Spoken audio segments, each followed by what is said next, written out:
கம்லே தூத்துக்குடியிலேருந்து நான் வாட்டுக்குள்ள செவனேன்னு மல்லாக்க படுத்துக்கிட்டு ஷார்ட்ஸு பார்த்துக்கிருந்தேன். அப்போ தான் ஒரு லொக்கேஷன் அனுப்பிச்சி விட்டாங்க, இந்த மாதிரி அசனம் இருக்குது வாடா அப்படின்னு.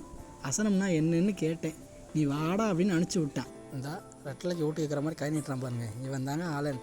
மதுரையே இவன் பாட்டை பிடிச்சி சொத்து மாதிரிங்க. கறி சோறுனாலும் எங்கள் ஊரில் தான் நம்பர் ஒன்றுங்கிற மாதிரி பீத்திக்கிட்டே இருப்பாங்க.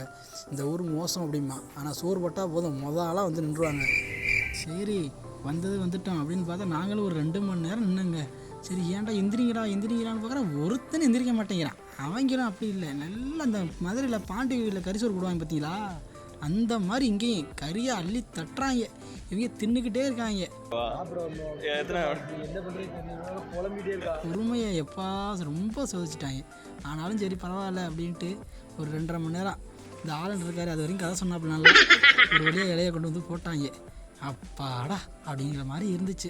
எல்லா ஊர்லேயும் எம்மனு எத்தனையோ ஆப்ரேஷன் அட்டன் பண்ணியிருப்போம், எல்லா இடத்துலையும் பசங்க தான் வந்து பண்ணுவாங்க. இங்கே அப்படி இல்லை, பெண்கள் கல்லூரி பெண்கள் எல்லாருமே வந்து வச்சாங்க. பொறுப்பாக கடைசி வரைக்கும் இருந்து பரிமாறினாங்க. அதில் ஒன்று நல்லா பண்ணாங்க, இந்த வேணுங்கிற அளவுக்கு அள்ளி வச்சாங்க. அப்படியே பொண்ணுங்க அழகாக பரிமாறிக்கிட்டு வந்தாங்க. திடீர்னு முகத்தை பார்த்தோன்னே எல்லாம் சிரிக்க ஆரம்பிச்சிட்டாங்க. என்னடான்னு பார்த்தா உங்களை எங்கேயோ பார்த்த மாதிரி இருக்குது அப்படின்ட்டாங்க. எங்களுக்கு ஒரே வெக்கமாக போச்சு. சரி ரைட்டு, வெக்கத்தெல்லாம் பார்த்தா சோறு சாப்பிட முடியுமா அப்படின்ட்டு, அத்தா நீ கறி அள்ளி போடுத்தா அப்படின்ட்டு நல்லா சாப்பிட்டோங்க வயிறு முட்டை. ஒரு வழியாக பாயசத்தை வந்து ஊற்றுனாங்க, பால் பாயசம்னாங்க. யோ பல்லாம் போடாதே, டேய் யாரா இவன்? இந்த நம்ம ஊர் கிராமத்தில் தாங்க இப்படிலாம் முன்னூறு பார்த்து தூக்கி வைப்பாங்க, இங்கேயும் அப்படி தான் இருக்காங்க பாருங்க. கொண்டு வந்துட்டாங்க கறி குழம்பு, ஊற்று நல்லா குழிக்குள்ளே ஊற்று. அப்படியே சப்ளைட்டர் கேட்டேன், இது சின்ன ஆடா பெரிய ஆடான்னு. அவருக்கு புரியலை, ஊருக்கு புதுசாக இருப்பார் போல். இங்கே பொறுத்தளவில் சின்ன ஆடு அப்படின்னா நம்ம ஊரில் இருக்கிற வெள்ளாடுங்க, பெரிய ஆடுனா பீஃபுங்க. ஆமாம், நாங்கள் நிறையா ஆப்ரேஷன்லாம் போகும்போது அவரே போய் கேட்டுருவோம் மாஸ்டர்கிட்ட என்னன்ட்டு, அது சொல்லிடுவாப்பில்.